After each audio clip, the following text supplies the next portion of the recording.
seat lie between my musical sheets, make love and begin to reek of this malicious but not melancholy poetic retreat. Y'all beginning to feel the heat. Go ahead. Well, probably because this poem is a freak and I must bring her to the peak and make her climax with just one kiss. Cause I'm that type of chick. What's up, y'all? Hey. Y'all feeling blessed today? I'll leave the mic. I'm okay. So, my name is Lady Glory. I'm a spoken word artist, an actress, a performer, all of that, and I'm blessed. Everybody here feeling blessed? We gotta do it again or something? So, I'm gonna do about 2 more pieces for y'all.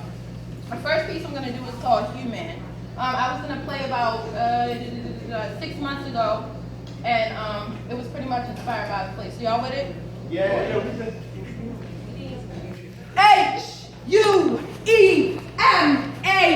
It is the distinct shade of I. We. He, she, her, him, them, they, and us. To be of all shades at once, black, white, gray, male, female, hetero, gay, all synonymous. An agreement between all men to bend, to blend, to mend, to become both us and them, to empathize, to sympathize, to shed a tear and watch it fall from every man's eye. It is to provide depth. To look beyond one dimension. To be a party to a second impression, to stifle reservation, a break from the separation. See, ignorance is of no discrimination. So, for the sake of its disqualification, let us review the qualifications of a true human. Let color be a description, not a flawed man's depiction. Let there be no social conviction of group otherwise unforgiving. Let homosexuality be not a guilty plea. Let us not be judge or jury. Let us travel across oceans and seas with something other than ill will and weaponry. Let no religion go unblessed or worth less than the other. Must one always be superior or inferior to the other? So let it be Jewish hymn and African drum. Let it be those who praise God and those who don't believe in one. Let it be strong, weak, smart, deaf, dumb. But most importantly, let us bear no effigy or flag, just promise, woven into a disorganized pattern of torsos, arms, hands, legs, and feet.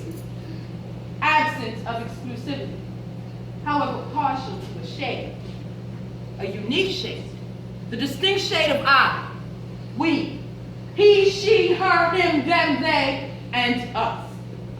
That's 2. This third piece is called, it's called The Interrogation.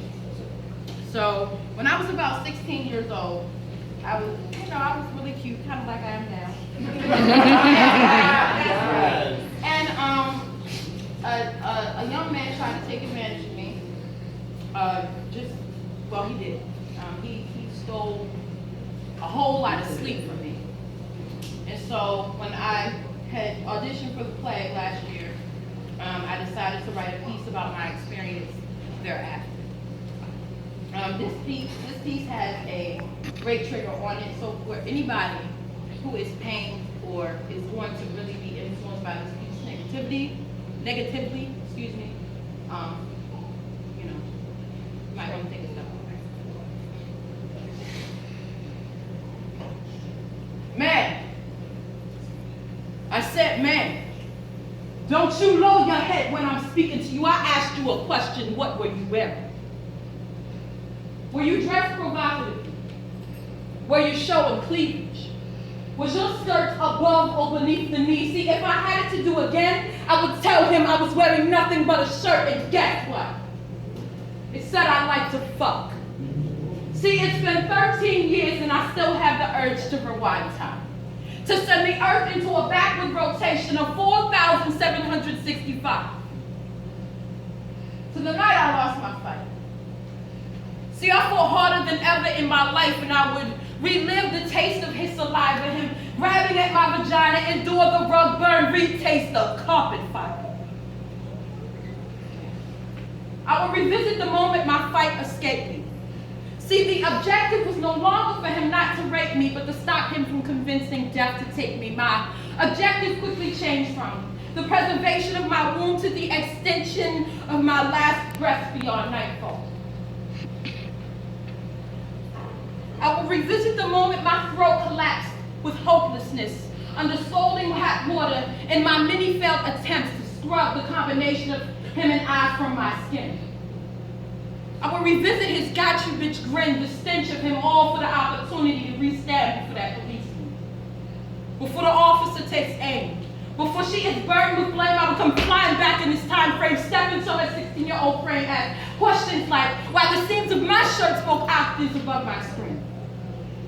And how a V-neck and a little bit of thigh could justify any woman's innocence gutted from the inside, and how an officer whose position was to serve and protect managed to silence and neglect with questions that bear no fucking relevance, and when he raises his brow, I will not allow his disgust to overwhelm her chin with shame. See, I will not have her explain why she is not to blame. Instead, in the spirit of 13 years, 4,765 sleepless nights, I will simply lift her chin up and say, guess what? I was showing cleavage. I was dressed provocatively. My skirt was above, not beneath my knee. And even more to your point, I was wearing a shirt that said I like to fuck. And so what?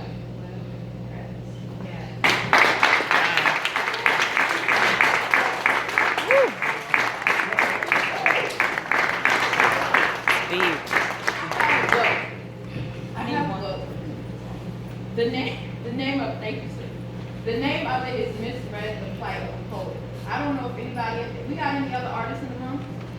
You know it! It's here.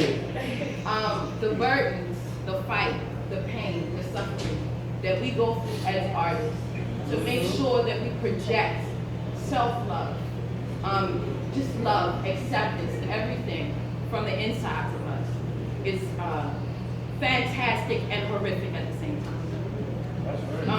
It's beauty and ugly at the same time. And it's sacrifice and love at the same time. And so I took and I faced parts of myself that I wasn't able to before I became a poet. And I cried through this, and I created it myself. It's a dope book, y'all. Just like